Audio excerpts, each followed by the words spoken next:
आज के जो थोड़े पढ़े लिखे लोग हैं, अपने आप को कोई नौकरी कर रहा है, कोई आईएएस पीसीएस बन गया या मास्टर है, या मतलब है जो अपने डिग्री प्राप्त करके पढ़े लिखे बनते हैं, और वो हमारी जो बातें हैं या हमारी वो देखते हैं वैल्यू की कि इतने पढ़े लिखे हो, क्या करते हो, तो हमारी अहमियत थोड़ी कम समझते हैं। लेकिन हम बता दें, हम भारतीय संस्कृति सभ्यता का आज अपमान होता है तो हम उसके सम्मान के लिए ही सामने हैं।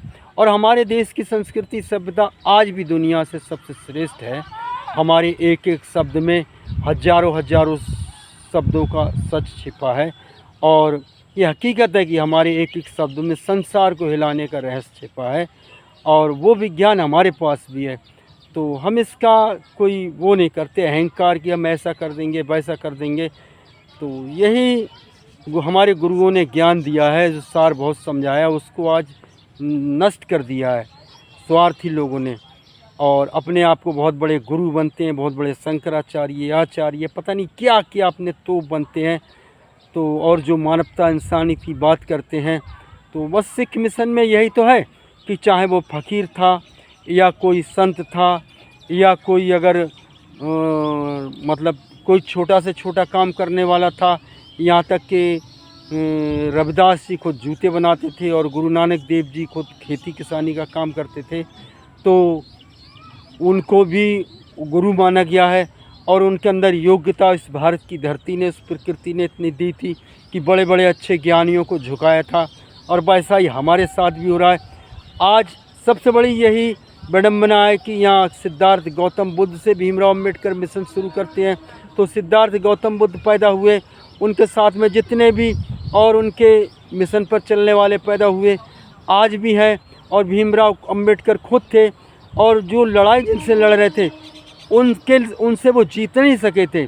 तो यही हताश होकर के उन्होंने हिंदू धर्म को त्याग दिया। अरे आप दलित शोषित समाज के रहते हुए ही, या जिन्होंने आपको शूद्र बनाया था, उस शूद्र समाज के रहते हुए ही आपको इतना बड़ा सम्मान मिल गया था कि आप सबसे ऊंचे पद पे पहुंच गए थे, फिर आपने चलो नकार दिया इस मनुवादी, यहाँ तक कि आपने जो कहते ना कि हिंदू धर्म को त्याग दूंगा, आपने हिंदू धर्म को नहीं त्यागा था। सही मामले में आपने, सही मायने में आपने उस मनुवादी मिशन को त्यागा था। यही सच्चाई है, ये आप खुद नहीं जान सके थे कि मैं क्या कर रहा हूँ। तो मनुवादी मिशन की जो नीतियाँ थीं उनको समाप्त करने की आपने बात कही थी, उन मनुवादी नीतियों को आप समाप्त नहीं कर सके थे। चाहे आप कितने ही पढ़े लिखे थे, आपने कोई बुद्ध मिशन अपना लिया तब भी नहीं कर सके थे। और आप क्या कर देते, आपके सिद्धार्थ गौतम बुद्ध नहीं कर सके थे उनके लिए। बस यही आपके अंदर थोड़ी अज्ञानता हो गई। कम से कम ये तो सोच लेते कि जिस सिद्धार्थ गौतम बुद्ध इन मनुवादियों को नहीं हरा सके, तो मैं क्या हरा सकता हूँ उनके मिशन से। और जो भगवान ईश्वर की कुदरत की शक्ति जिसके अंदर आती है, वही एक नया ज्ञान प्राप्त करता है, वही उसको एक नई शक्ति मिलती है, कुछ भी करता है। जैसे गुरु नानक देव जी ने और रविदास जी ने इन ब्राह्मणों का सर झुकाया था। तो भले ही आप, जैसे हम आज इन लोगों का सम्मान करते हैं, इनके आदर्शों पर चलने की बात करते हैं, तो आज हमें वो ज्ञान मिला है, और फिर अपने कर्म ऐसे करते हैं कि माता पिता का सम्मान, अपने परिवार समाज का सम्मान, या जो बुरा कर्म लगता है उसके हम पास भी नहीं जाते हैं। और ऐसा नहीं कि आज, हम बचपन से ही हमारे अंदर ऐसी नीति रही कि हम उसके पास भी नहीं गए। तो ऐसी नीति जब चलता है इंसान, तो कुदरत की शक्ति उसके अंदर आती है, तो उससे एक नया ज्ञान देती है, एक नई ज्योति उसके अंदर जलती है, जिससे कहते हैं अप्पो दीपो भवो। तो उसके अंदर स्वयं वो दीप जलता है, वो ज्योत स्वयं जलती है उसके अंदर, अप्पो दीप, अपने आप का दीप स्वयं जब उसके अंदर एक कैसे तीसरी आँख खुल गई, तो वो हो जाएगा कि वो तीसरी आँख तभी उसके अंदर खुल जाती है जब उसके अंदर एक ज्ञान की ज्योति, वो कुदरत की शक्ति प्रकाश अपना भेजती है। तो ये होती है तीसरी आँख, या अप्पो दीपो भवो। सब आपने भारत की संस्कृति सभ्यता के ही शब्द आप लोग अपनाते हो। सत्य सनातन धर्म, गौतम बुद्ध का मिशन, या अप्पो दीपो भवो, या नमो तस् भगवतो अरहतो सम्मा बुद्धस्य, ये सब भारत की धरती के, भारत के प्राचीन लोगों ने बताए हुए शब्द हैं, जो बुद्ध ने अपनाए या बुद्ध मिशन के लोग अपनाते हैं।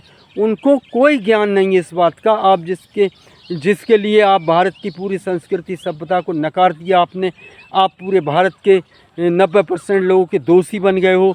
कि आपने मैं देवी देवताओं को नहीं मानूंगा। देवी देवता क्या है? यही लोग देवी देवता थे जो दलित शोषित समाज के थे, जिन्होंने प्राकृतिक कुदरत की शक्ति को प्राप्त किया था, उन्होंने ज्ञान दिया था, वही देवी देवता थे। ये तो हकीकत में जो ब्राह्मण थे सदियों से, जो मनुवाद थे, ये तो राक्षस टाइप के लोग थे, ये स्वार्थी लोग थे, केवल अपने स्वार्थ के लिए काम करते थे, आज भी कर रहे हैं।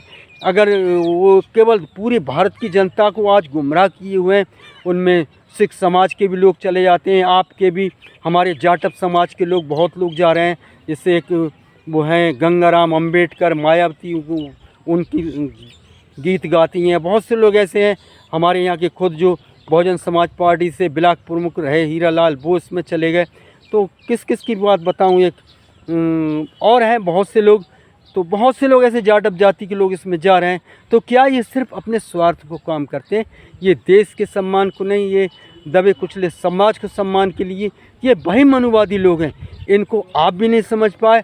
आज आपके ही समर्थक, वो नाम भले ही आपका लेते हैं, आपके नाम से राजनीति करते हैं ये लोग खुद, और जो आपके नाम से राजनीति करते हैं वो भी इनमें जा रहे हैं। तो ये राजनीति आज भी नहीं लोग समझ पा रहे हैं, कहाँ तक हम समझ पाए। और हम तो भाई जो कट्टर इनके विरोधी थे, गुरु नानक देव जी और रविदास जी, चाहे हम आज जिएं या मरें, हम उनके समर्थक हैं और मनुवादियों के हमेशा विरोधी हैं। जो लोग कहते हैं कि तुम मनुवादियों को साथ लेकर चलते, मैं थूकता हूँ तुम्हारे ऊपर और तुम्हारी शिक्षा के ऊपर जो मुझसे ये कहते हैं, और तुम्हारे गुरुओं के ऊपर, तुम्हारा जो भी समर्थक है उसके ऊपर थूकता हूँ जो मुझसे कहता है कि तुम मनुवादियों के समर्थक हो। मनुवादियों से आज लड़ने वाला भारत में केवल देवेंद्र राव दुर्गेश है और किसी के बस की बात नहीं है। ऐसे कितने ही सोनम वांगचुक बैठ जाएं और कितने ही अभिजीत दीप के बैठ जाएं, कितनी ही मायावती आ जाएं, कितनी ही चंद्रशेखर आ जाएं, कितने ही अखिलेश यादव आ जाएं, कितने ही मनुवादियों के समर्थक राहुल गांधी आ जाएं, तुम्हारे बाप की बस की बात नहीं है। तुम किसी मनुवादियों को हरा दो और यही हराएगा। आज थोड़े सिख समाज के लोग मुझे समर्थन करते हैं, आने वाले समय में ये मुझे रविदास जी के, गुरु नानक देव जी के आदर्शवादी लोग मेरा समर्थन करेंगे और मैं ही वाहेगुरु जी का खालसा, वाहेगुरु जी की फतेह मैं ही दिलाऊंगा।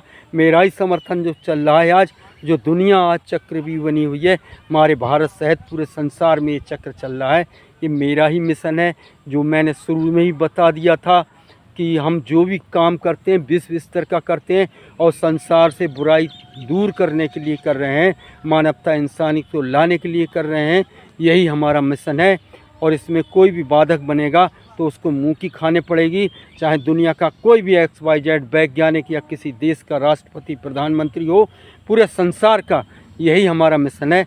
नमस्कार, वाहेगुरु जी का खालसा, वाहेगुरु जी की फतेह। नमस्कार, धन्यवाद।